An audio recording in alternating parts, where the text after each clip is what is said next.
Je préfère leur histoire plutôt que leur éloge. Car on ne doit aux morts que ce qui est utile aux vivants, la vérité et la justice. Condorcet.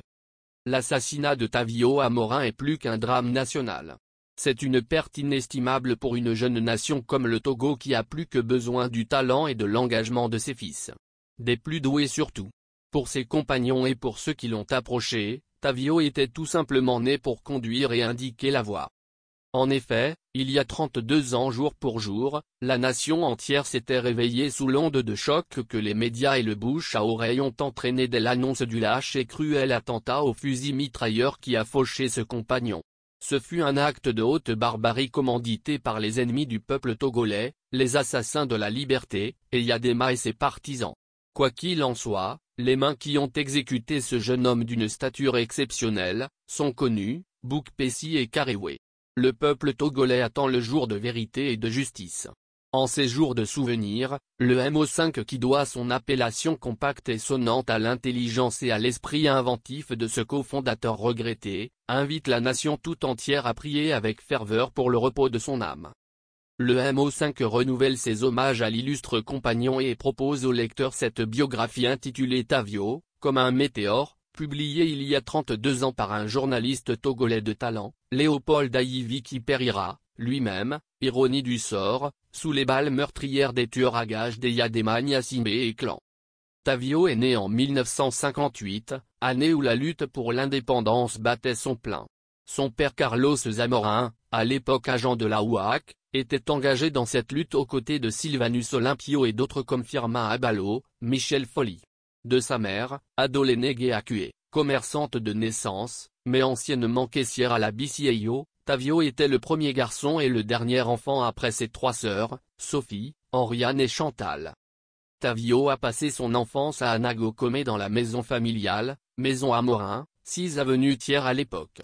C'était une grande maison qui, pendant les grandes vacances, arrivait à rassembler une cinquantaine d'enfants. Ce cadre lui a permis de développer l'esprit d'équipe et de cultiver la tolérance. Il fit ses premières années scolaires à l'école catholique de Koketimé. C'était en 1964 où il était admis à la garderie. Il suivit le cours normal jusqu'au Spelem de Tireba où il obtient son CEP avec mention très bien, en 1970, date à laquelle il entame ses études secondaires au collège Saint-Joseph.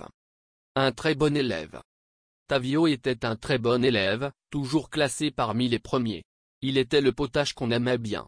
Sauf qu'il écrivait comme un crabe. Et il a gardé cette calligraphie extrêmement nerveuse, jusqu'à l'âge adulte. Le football était son violon d'ingre. Cela a failli déjà lui coûter la vie. C'était en 1969 à Koketimé, où il avait été élève quelques années auparavant.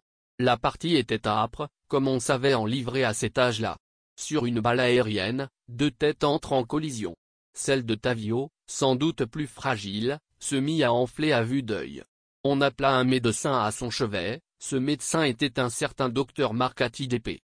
Depuis qu'il est rentré d'exil, tous les samedis après-midi, il retournait à l'école catholique de Koketimé revivre l'ambiance de son enfance.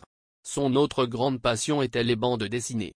Il lisait tout le temps Hakim, Blake le Rock, Nevada, Capitaine Swimji, Piscou, et suivait Tintin et Milou dans toutes leurs pérégrinations. Même devenu homme politique, il ne dédaigne pas emprunter les BD de ses neveux.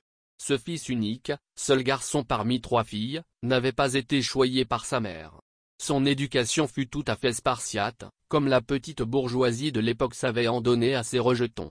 S'il arrivait à Tavio de se rendre coupable de quelques menus méfaits, il recevait fessées et gifles comme tout le monde, sa maman l'obligeait à laver lui-même son linge. Et s'il refusait d'obtempérer, il était tout simplement privé du prochain repas. Après son baccalauréat au collège Saint-Joseph en 1977, mention bien, il part en France, à Poitiers. 2 ans après, il monte à Paris, disant qu'il en avait ras le bol de la province, de Poitiers et de ses maths physiques. Il reste donc à Paris où il étudie l'informatique et l'organisation. Plusieurs stages dont un chez Matra, la grande firme française, l'aident à affûter ses armes. Il savait se débrouiller comme on dit. Il est inventif et imaginatif. Témoin, cette histoire dont les téléspectateurs français se souviennent pour l'avoir apprise sur FR3, l'une des chaînes françaises. Pour arrondir ses fins de mois, un étudiant togolais du nom de Tavio Amorin avait monté une petite affaire tout à fait surprenante de simplicité et d'originalité. Il avait passé une annonce, s'était constitué un fichier. Les clients l'appelaient pour lui communiquer l'heure à laquelle ils voudraient avoir leur croissant pour le petit déjeuner. Tavio passait à leur commande au boulanger, livrait les croissants, et palpait à son tour la galette sous forme de ristourne et de pourboire. Cette initiative lui a valu les honneurs de la 3e chaîne française dans une émission de jeunes. Il travaille ensuite chez des importateurs de produits tropicaux en qualité de responsable des achats. Quand il décide de revenir en Afrique, c'est par cette filière qu'il est envoyé à Abidjan. Pour son âge, il avait une culture politique tout à fait remarquable. C'est qu'il ne faisait jamais les choses à moitié. Bien que n'ayant pas fait des études de droit, il s'est intéressé à la chose juridique, et à la chose politique. Sa formation politique est à la fois livresque et reçue sur le tas avec les jeunesses du Parti communiste français, puis avec les jeunesses du Parti socialiste français, tendance Jean-Pierre Chevènement.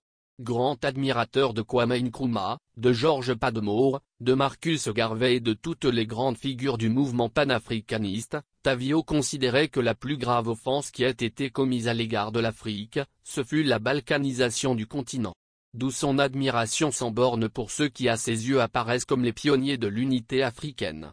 Entre le père et le fils, les rapports étaient ceux qui pouvaient exister entre deux êtres qui s'estimaient mutuellement et se comprenaient à demi-mot. Et si l'éducation spartiate dont il avait été question plus haut ne permettait pas entre le père et le fils une familiarité trop grande, Tavio à force d'être resté constamment dans le sillage de son père, d'humer et de s'imprégner de son parfum, a fini par s'identifier totalement à ce patriote courageux et généreux. À l'endroit de sa mère, Tavio nourrissait une véritable vénération.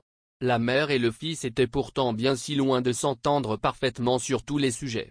Maman Tavio n'aimait pas le goût prononcé que manifestait son fils pour la politique.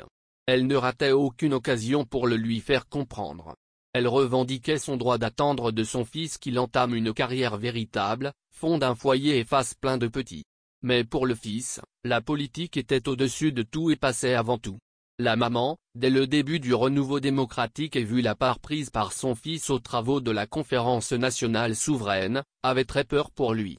Elle était convaincue que la politique était un jeu dangereux et que Tavio ne devait pas se mêler de tout cela.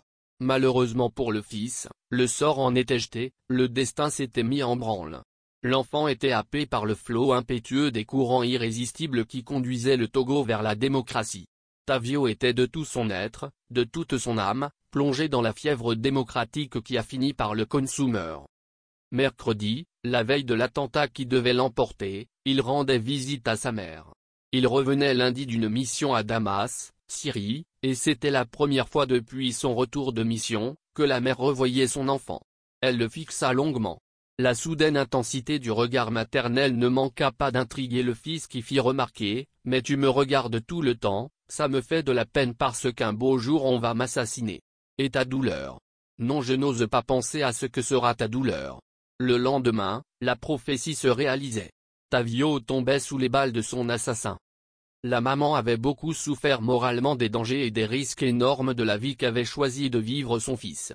Après le 3 décembre 1991, Tavio s'était exilé à Cotonou. Il revint à Lomé pour une réunion du Haut Conseil de la République. Sa mère le voyant arriver à la maison, manqua de tomber dans les pommes. Ce fut un grand choc pour elle. Elle avait été soulagée de le voir partir pour l'exil. Et voilà Tavio qui revenait. Depuis qu'il est rentré au Togo, il ne s'était jamais protégé. Il n'avait même pas de gilet pare-balles. Il n'avait pas d'armes. Il disait, même si je prenais des gardes du corps, si cela devait arriver, ce sont ces mêmes gardes qui vont me tirer dessus. Mais quand il était rentré du voyage lundi, il était un peu plus corpulent que d'habitude. Il portait un gilet pare-balles, voilà, dit-il, ce que j'ai ramené pour me protéger. Il avait donc son gilet lundi. Mardi également. Mercredi, il ne l'avait pas porté. Jeudi non plus. Et c'est précisément ce jour que les balles ont fauché.